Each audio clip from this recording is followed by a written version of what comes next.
I never wanted to go to ASU. Why? Not because it was a bad school, but because it was too close to home.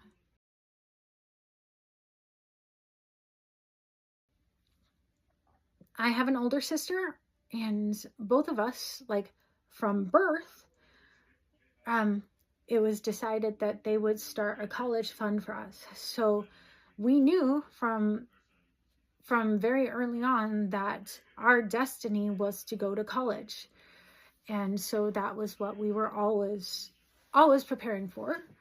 And although, you know, we were encouraged to look for scholarships because that would always help, we knew we didn't have to get one. That it was pretty much there for us if we wanted to go to college, no matter where we wanted to go.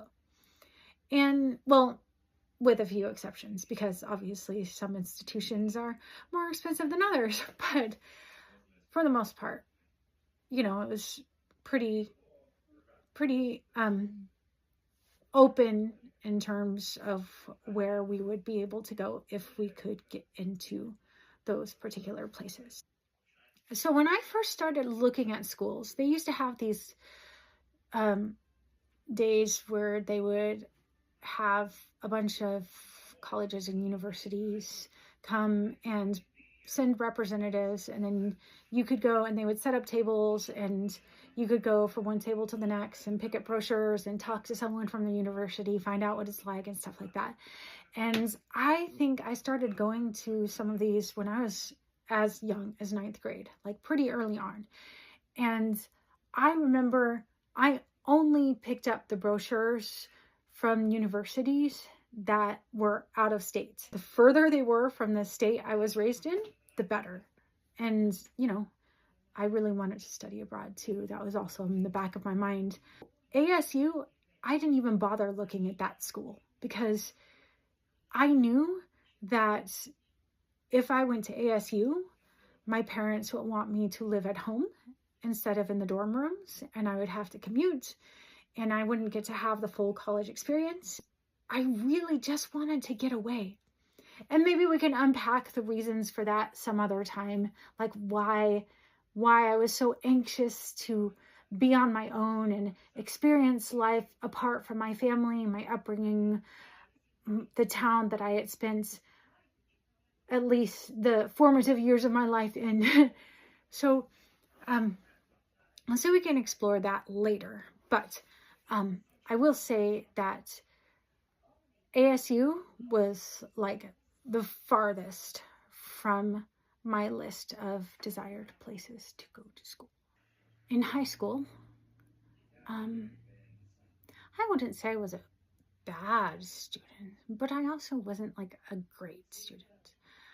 I did well in English. I did well in music. But otherwise, I was mostly pretty average. I did terrible in math and science. I dropped out of physics. I had to retake geometry and algebra 2, at least a semester.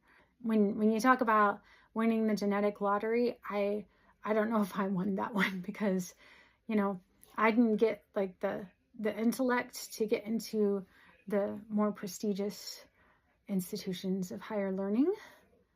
I scored high enough on the SATs, not super high, but high enough to get into a 4-year college, like just a basic one, a school that's not too highly selective.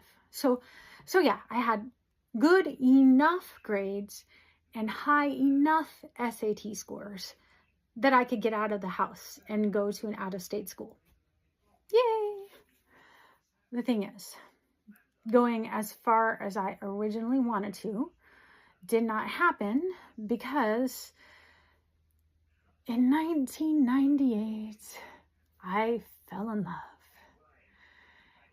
And I was totally in that amazing honeymoon phase where I thought he was the one.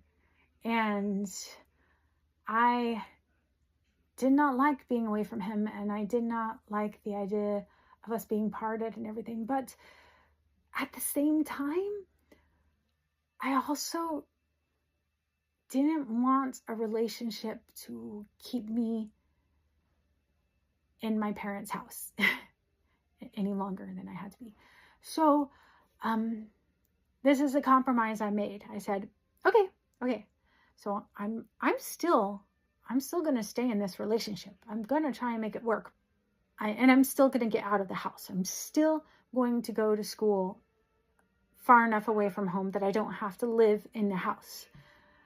But I'm going to be close enough that coming home wouldn't be that much of a big deal. So I opted to go to school at Azusa Pacific University. And I looked into it. I thought I was doing pretty good in music, and I thought, well, it says in their brochures and stuff that they have a good music program, so why don't I give that a try? So I picked vocal performance because even though I play a little piano, but very badly, but enough, I play a little tiny bit of piano. It's not performance level. I could never make money playing piano. And if you want to know the honest truth, I also could never make money singing.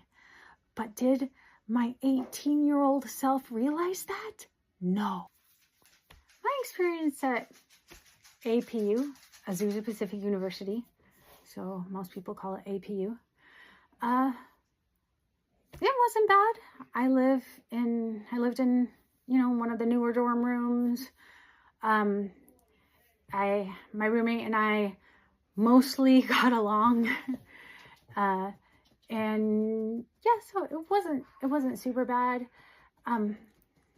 I think I was sad a lot because I was constantly missing my boyfriend. We exchanged letters, even though email existed. We exchanged handwritten letters. It was kind of romantic and fun. I also decided to try some new things. Like I tried scuba diving, got certified even. I went to TV tapings because it was Southern California. People go see TV tapings, hung out on the beach. I didn't have a car, so I'd have to bum rides off of people. I did have a bicycle, so sometimes I would take a bicycle, but man, the night before I left for that school, we were both super sobbing, so sad, and so sad on the way up. But even despite being sad about being apart, there were just these moments of just so much joy and so much curiosity. And that is really, I'd always kind of had a thing for France ever since I started taking French in high school. I'd always kind of had a thing for France. But that was kind of where I started really becoming curious about other parts of the world too, because that's when I started meeting the international students. If they had one, I didn't know about it, but there were a few students from Japan. I think there might have been maybe one or two from Korea. There was a girl from Greece, and there was another one from Sweden. And the guy my scuba diving instructor was an Austrian guy who had been raised by missionaries in Papua New Guinea. And he was absolutely nuts. He both scuba dived and skydived, and yeah, it was just, yeah. But it really feels like that was where my curiosity, oh yeah, and definitely a lot of people from the Filipino community, because Southern California. There's a lot of people from there. By the way, if you hear noises in the background, I have a cat and 2 dogs sitting here. They have decided that they want to hang out with me while I make this video. And also, my dad is in the room across the way watching a movie. And I'm caregiving, so I have to take care of him and the animals for the moment. Anyway, so there were a lot of amazing things. And even without a car, I managed to make it to Disneyland 4 times. And I had a season pass. I think it only cost me $100 for a season pass. I think it costs more than that just for one day at Disneyland now. This was like 1999, 2000. It cost me like $100 for a season pass.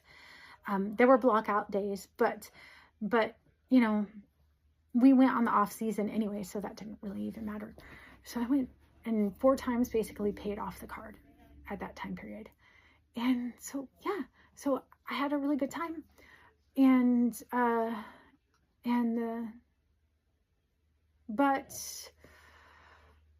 But I figured out pretty quickly that vocal performance wasn't going to be my major. Mostly the music theory was basically what killed me. I did great on my solo performance, but the music theory was just, man, it was rough. So I dropped out of that major, and for the second semester, I just sort of like remained undecided. And I remember talking to one of the counselors on staff, and she gave me that verse that so many people like, that delight yourself in the Lord and he will give you the desires of your heart. And I'm like, oh, I love that. But the thing that they don't tell you is that people often focus on the desires of your heart part and forget to focus on the delighting yourself in the Lord part. Because like, essentially, like, I think what that verse is like trying to tell the reader is that if you are delighting yourself in the Lord, your desires will conform more to God's desires and not your desires. Like, so essentially you're not gonna be looking for fame and glory and wealth and everything. You're gonna be looking for the things God wants, which is like uplifting the oppressed and the marginalized and bringing justice to the world and things like that. So anyway, I told my boyfriend that if after a year I still missed him as much as I missed him the day I left, that I would move back to Arizona. But here's the thing. I would not attend ASU, which was actually the school where he was attending. I might have forgotten to mention this, but he was attending ASU and he was living at home with his parents while he was attending it. Something I absolutely, like I said, absolutely did not want to do. And so after a year, I thought about it and I'm like, no, I still miss you as much now as I did when I left you in the fall. So I transferred I made a compromise. I'm like, I won't go to ASU, but I can go to NAU. That's Northern Arizona University. And I'm like, it's only 2.5, 3 hours away by car. So I can come home on weekends, and then during the week I can still live in the dorms and have the whole like college experience and all that stuff, and it'll be fun. And then also my desire to learn more about the world was ever growing. My desire to meet people from other parts of the world was ever growing. And so when I was researching majors at Northern Arizona University, I came across international affairs, which was kind of like, it was technically in the political science department, but it comprised of a little bit of everything, like political science and,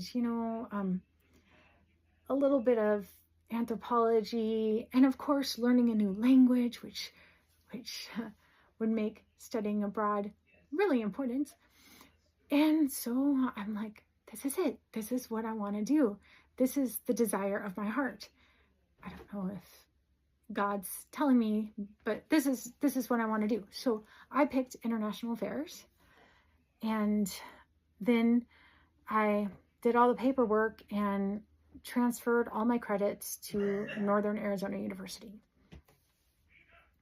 At Northern Arizona University, but right before I left for Northern Arizona University, I chose to join Azusa Pacific University on one of their mission trips in the summertime, because they did summer mission trips. And I didn't know what country to go to, so I just kind of went to the office, the missions office there, and I asked them, like, what team is most in need of someone? Like, what team do you guys think I should pick? And they're like, well, Romania looks like it needs some more people. Why don't you do Romania? So I did. I picked Romania, and I filled out whatever application. I talked to the woman who was leading the team. My first experience overseas. So I went to Romania for 5 weeks. My roommate was from Japan. We stayed with this beautiful, older, middle-aged couple who never had any children. They were super sweet, didn't really speak English, except the wife in the marriage spoke a teensy tiny bit, because they had given lessons, I guess, at the church, but not really enough to like have a conversation. She could say like a few words here and there. Her husband didn't speak any, so in the times when it was just my roommate and him just hanging out, like, we would have to find very creative ways to communicate with one another, and it was very fun. But yeah, so we had a good time, and I learned a lot. I will never do a mission trip again, but I think that I don't regret going on this one, because I think I learned a lot. We taught Vacation Bible School in a little village called No. That's spelled N-A-U, but it's pronounced No. And we taught through translators, and I did the music, and then the city where we stayed was Cebu. So yeah, that was pretty cool. And then and my host family, actually, we corresponded with one another for a long time afterwards. I still have their letters. Even though we didn't speak the same language, the young people in Cebu, most of them knew English well enough that they could translate my letters for them when they arrived, and then they could translate their letters back into English and send them back to me. So that's how that worked out. So I transferred to NAU, and I told my boyfriend at the time, I'm like, okay, so we should start thinking about, because, after, and pretty soon we'll be on like our 2-year dating anniversary. We should think about like this whole marriage thing, which is a stupid idea on my part. Stupid. But I don't know, that's how my mind thought. Kind of was like, this is the one. I don't know why I thought that. Like, there were plenty of red flags to say no. I'm not going to say what those were, because I think he probably saw many in me too. And there are 2 sides to every story. And I don't want to diss him, because I don't want to encourage him to do the same thing to me, because I'm pretty sure he has a lot of fodder.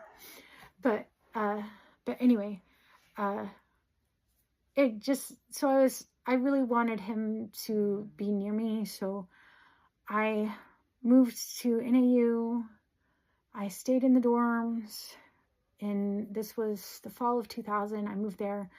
My dad gave me his car, and he bought himself a new one, which would become a pattern in future years. So he gave me his old car and bought himself a new one, so I'd have a car to go back and forth and drive around town and stuff, something I didn't have when I was in California. And so yeah, so that's how that worked out. So my first semester was pretty good.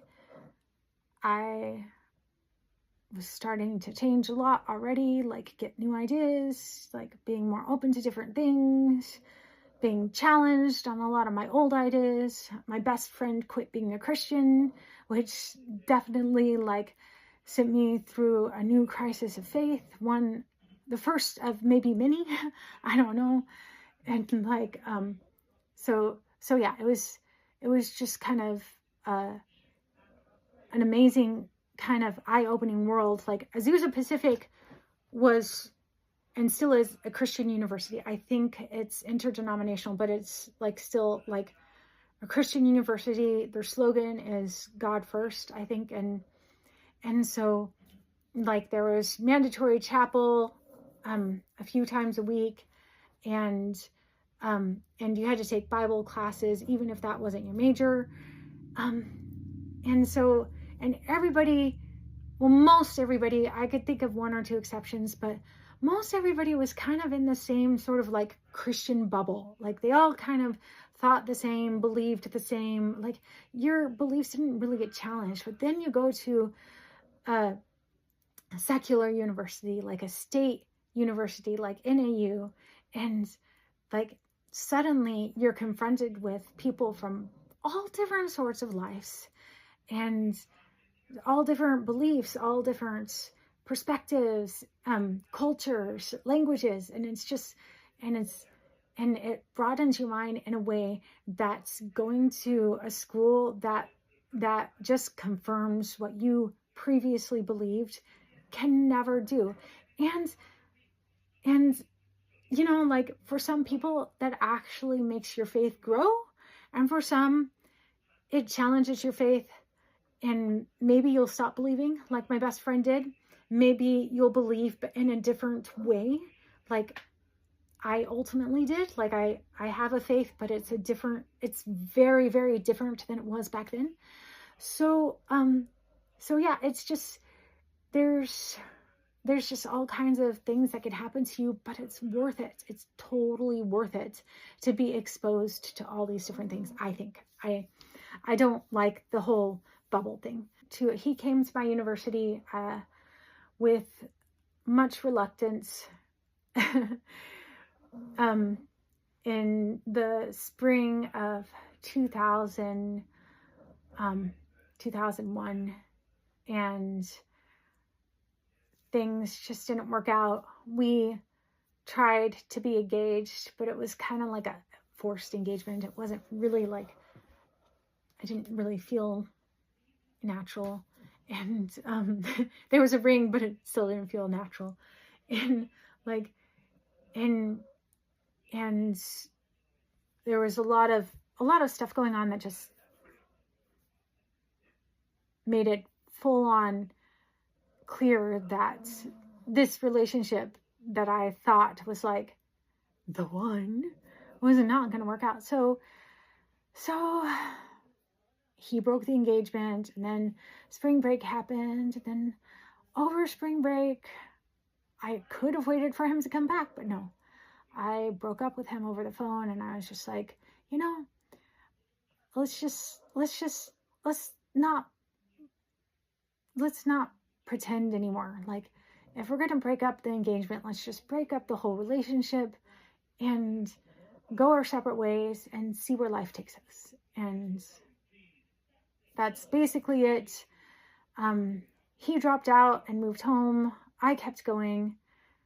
There was a mourning period, because I think there is after every breakup. But eventually I think that I felt much, much relief and freedom, and life felt like way more adventurous when I was like single again, when I didn't feel like I had to report back to somebody else or anything. I was just like, wow, like my world has just opened up in a way that I haven't been able to experience. And I don't know how long. Well, I did know how long, but it felt like forever. So yeah. So anyway,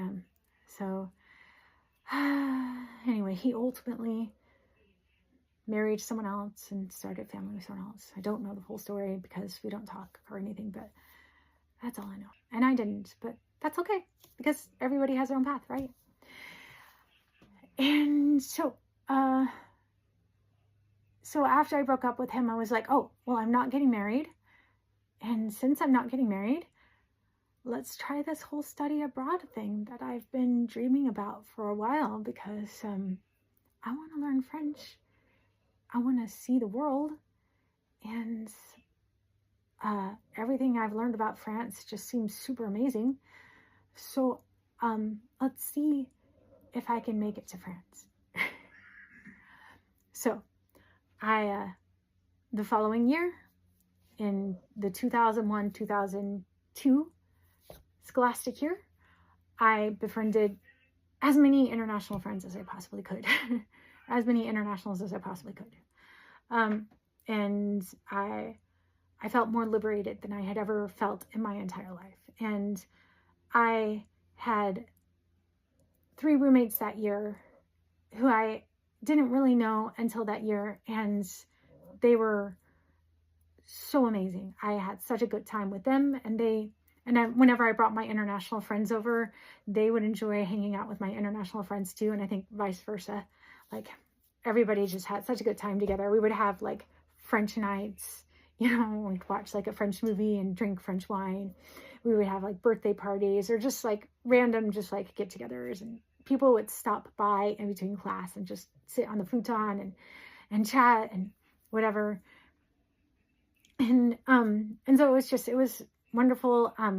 I was part of the international club, and they had this program called International Friends, where they would like pair you up with an international student, and then you would help that student, acclimate to the American culture, and in turn they would teach you a little bit about their culture. And I made a specific effort, and a successful one, to befriend the international students from France, 3 in particular, and they were immensely helpful in preparing me to study in their country the following year. And so I did really well the first semester, and academically, and I got into the program that I wanted to get into, which was in Montpellier. And then the second semester, I failed my statistics course. So technically, when I went, I didn't really have the GPA, but the director, the study abroad director or whatever, she went ahead and let me go, because she's like, well, it's a statistics class. You're going to learn French, not statistics. And you've got a lot of drive and a lot of passion. I can tell you really want to learn the language. And I've never really seen like this kind of motivation before. I think you're going to do fine. So, I did, however, have not quite the GPA that I needed in my French class for somebody who is like obsessed with France and French. So one of the French professors said, well, I will sign off on the recommendation slip for you to go to Montpellier if you promise to go to the month-long study abroad program in the summertime in Annecy first. So I'm like, okay, I'll do that. So I signed up for Annecy first, and then I was in Montpellier for the scholastic year. And then in between, one of my French friends that I met that year, who I'd already gone on 2 road trips with in the United States, she and I traveled around France and Europe between my summer classes and the fall semester. So yeah, so it was really fun, and had a good time. Except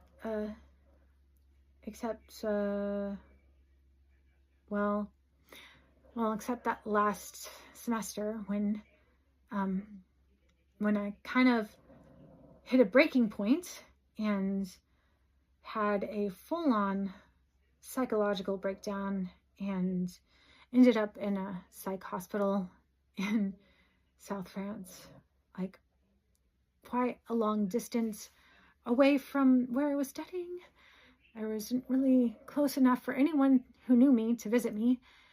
That is its own story, so I'm not going to tell it here, but I will say that because of that, my study abroad was cut short by a few months. I had to go home. After 3 weeks in the psych hospital, I had to go home. My dad had to fly to France because they wouldn't release me to anyone who wasn't a family member. And I flew back to the United States, and yeah, I had to drop out for the entire spring semester. Re-enrolled in NAU in the summer, did pretty well in the summertime. Then in the fall, not so good.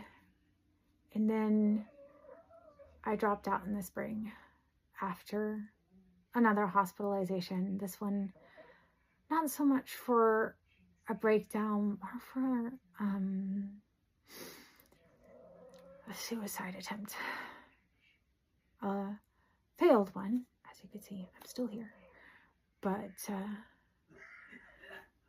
and if you want to get technical, it was actually 2 back-to-back, because they let me out of the hospital and then not too much longer I had to go back in. But again, another story for another time. So I dropped out again. I had to move back home again.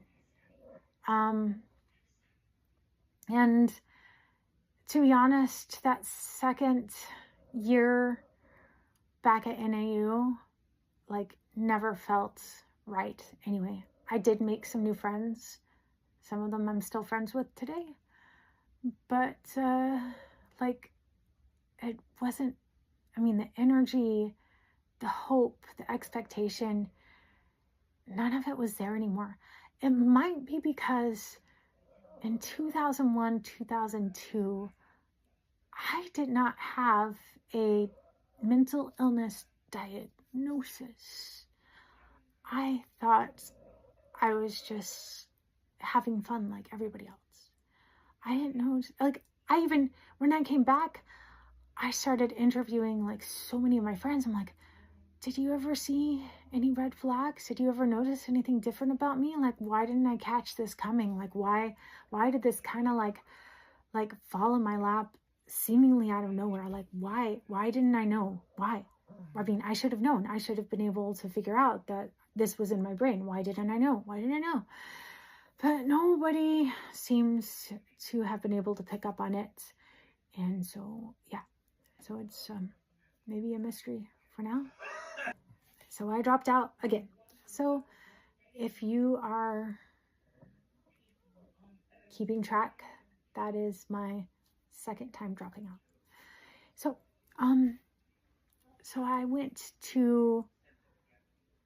moved home. I got a job for a little while at a travel agency for students. It was actually a call center for a travel agency for students. It was called STA Travel.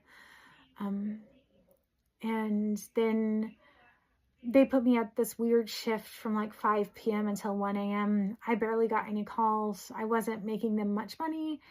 And so they didn't keep me very long. So they let me go. And so I was like seeing this counselor, trying to figure out like what to do. And she was like, why don't you go back to school? And I'm like, oh, I don't know. And she's like, just sign up for a couple classes at ASU. You can sign up. It was late in the summer. She's like, you might not be able to register as a full-time student, but you might be able to take a couple of classes while you're going through the registration process. So I was like, okay, all right, maybe I'll do that. So I went ahead and did that, and I caved in. I did what I always told myself I was never going to do. I transferred to Arizona State University and lived at home with my parents while I was attending. And I switched my major to French. Why? Because I had a buttload of French credits to my name because of my study abroad. And I was like, well, I just want to get out of here.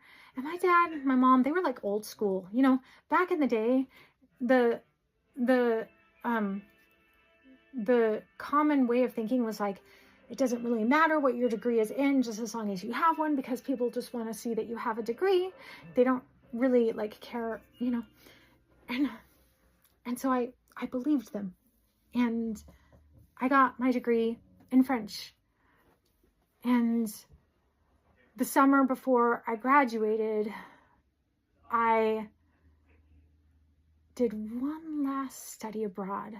Kind of a little bit hesitant. Oh, shoot, my brain.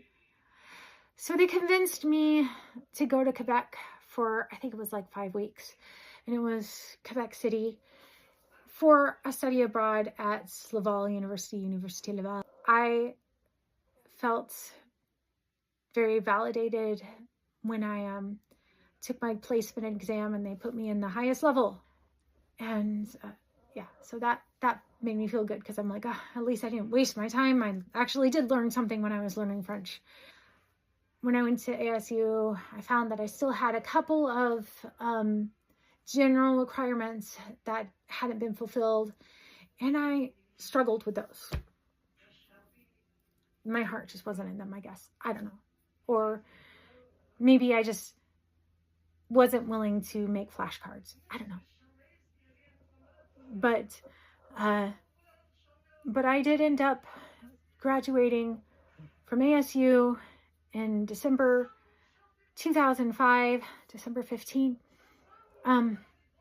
I wasn't sure if I had graduated or not, because I didn't do well in my general requirements, the ones that I had left over to take.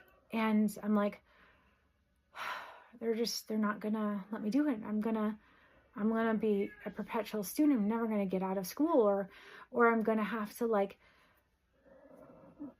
consider myself a failure and just accept the fact that I'm just never gonna be able to graduate because I just can't get this stuff done. And then my best friend at the time, she told me, like, she convinced me to go ahead and go online to the school's portal and to like my portal at the school and look, because she thought maybe you did graduate. Like, you'll never know unless you look. So let's have a look. So we looked, and lo and behold, I had met all the requirements and earned my degree. And I did not walk, did not do the whole cap and gown thing, no graduation parties, no celebrations. I did go on a little road trip with this guy I met in Quebec, but otherwise, like, that was it. And then my next step was to get out of the house again. You know, let's see where this degree takes me. And it wasn't really doing much to get me out of the house. My first job post-graduation was a temp job at a call center for telling people about like Medicare Part D or something like that. I don't know. Like, so there were some changes and we were supposed to do some cold calls, I guess, and tell people about it. I don't remember. And then I was looking up, I'm like, well, if I have to get, you know, an entry-level job, then why don't I do something that's enjoyable? So I looked and I was like, where do I like to spend time? Bookstores. let's look at bookstores. And I looked on Borders website, and I filled out an application, but I picked the Borders in Phoenix, not the one where I live, but it's not like they went out of business like a long time ago. And they brought me in for an interview and they hired me. They did make me work in the cafe for the longest time, despite my objections, my constant objections. And for the record, nobody liked working in the cafe. Everybody complained about it. But despite my objections, I had to work in the cafe for a little while until they finally put me in the position that I had originally applied for. And I couldn't afford, because it was minimum wage, it's like $7 an hour, $7.50 an hour or something, minimum wage. I couldn't afford an apartment. I couldn't afford a house. I couldn't afford any of those things. I went on Craigslist. I looked for a room for rent, and this lady who wasn't super far from the Borders I would be working at happened to have a room, and we met, and you know, she was really into astrology. She's like, oh, you're a Pisces. I know everything about you, and I think that we would be a good fit. So yes, you can be my housemate. So I rented a room from her for not too much, and I tried to survive. And yeah, like year after year after year, I hopped between jobs trying to get something better each time. I had to leave the house where I was renting a room from. I got an apartment, it was like a little tiny, one of my coworkers called it a chicken coop. Like it was this little tiny, like apartment outside of someone's house that was like super cheap, and it was available for rent, and I got it. But it, like, the heater had this strange like gas smell coming out of it. The shower often didn't work. My mom saw it and she was like, it looks like you're living in the third world. And like, she was embarrassed that I had to live there because, you know, but you get what you can afford, right? And eventually I found a job that paid more, and I found a 1-bedroom apartment that was much nicer. And my dad helped me move out of the place my mom hated to this better place. And I stayed there for a little while, and then and then that was at a call center that was like a tech support, which I suck at, but they hired me because they needed someone from their French line, and I spoke French.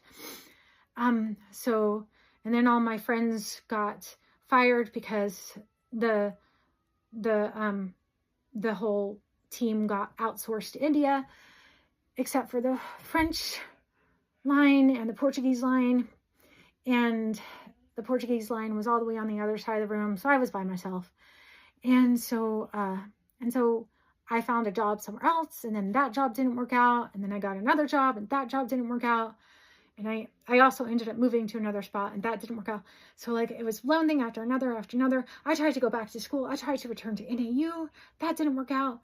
Like, I ended up back in the hospital a few times.